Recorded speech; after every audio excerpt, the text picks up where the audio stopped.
नमस्कार दोस्तों, देश की 15वीं राष्ट्रपति बनी द्रौपदी मुर्मू ने टीचर से लेकर प्रेसिडेंट तक का सफर कैसे तय किया, आइए आज इस सफर के बारे में जानते हैं। ओडिशा के मयूरभंज की रहने वाली द्रौपदी मुर्मू देश की 15वीं राष्ट्रपति चुन ली गई है। द्रौपदी मुर्मू पहली आदिवासी महिला हैं जो राष्ट्र के सबसे प्रतिष्ठित पद पर विराजमान हुई हैं। मयूरभंज के एक छोटे से गाँव से निकलकर उन्होंने राष्ट्रपति होने तक का सफर तय किया है। एनडीए की उम्मीदवार द्रौपदी मुर्मू ने राष्ट्रपति चुनाव जीत लिया है और तीसरे राउंड की गिनती में ही उन्होंने राष्ट्रपति बनने के लिए जरूरी 50% वोट पा लिए थे। उन्होंने विपक्ष के उम्मीदवार यशवंत सिन्हा को बड़े अंतर से हराया है। मुर्मू की जीत पर प्रधानमंत्री नरेंद्र मोदी समेत एनडीए के नेताओं ने मुर्मू को जीत की बधाई दी।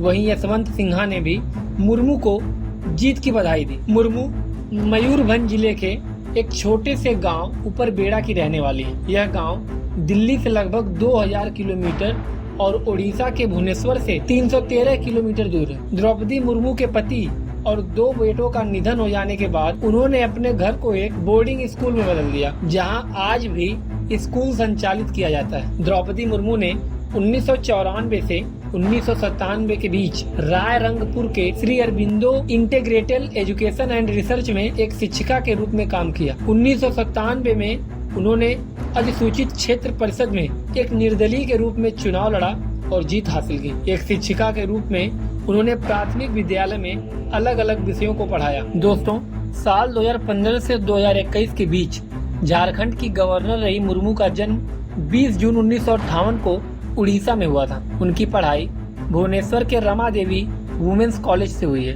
वह स्नातक हैं और उनके पति श्यामचरण मुर्मू इस दुनिया में नहीं है। वे आदिवासी जातीय समूह संथाल से संबंध रखती हैं। द्रौपदी ने अपने गृह जनपद से शुरुआती शिक्षा पूरी करने के बाद भुवनेश्वर के रामा देवी महिला महाविद्यालय से स्नातक की डिग्री हासिल की।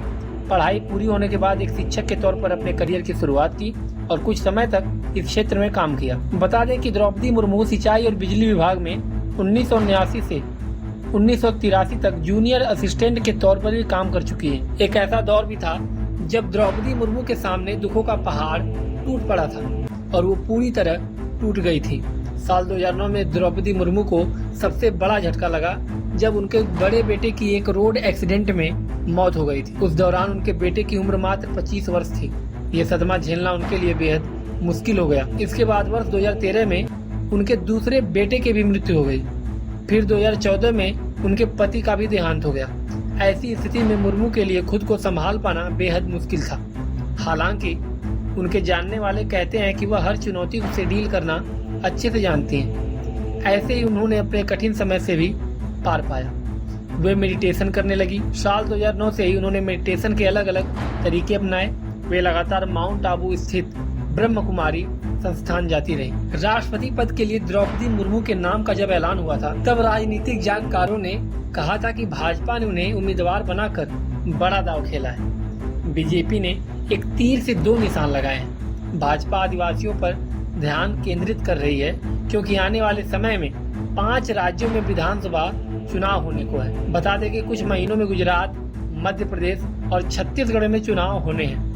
इन राज्यों में आदिवासियों की अच्छी खासी संख्या है, लिहाजा आदिवासी मतदाता पार्टी की योजना के लिए काफी महत्वपूर्ण है। दोस्तों, अंततः एनडीए की ओर से राष्ट्रपति पद के लिए उम्मीदवार द्रौपदी मुर्मू राष्ट्रपति बन गई हैं। उन्होंने विपक्षी उम्मीदवार यशवंत सिन्हा को भारी मतों से हराया है। बता दें कि मुर्मू झारखंड की राज्यपाल भी रह चुकी हैं। वह देश की पहली आदिवासी महिला राष्ट्रपति। दोस्तों, भारत की 15वीं राष्ट्रपति बनी द्रौपदी मुर्मू के बारे में आपकी क्या राय है? कमेंट बॉक्स में जरूर बताएं।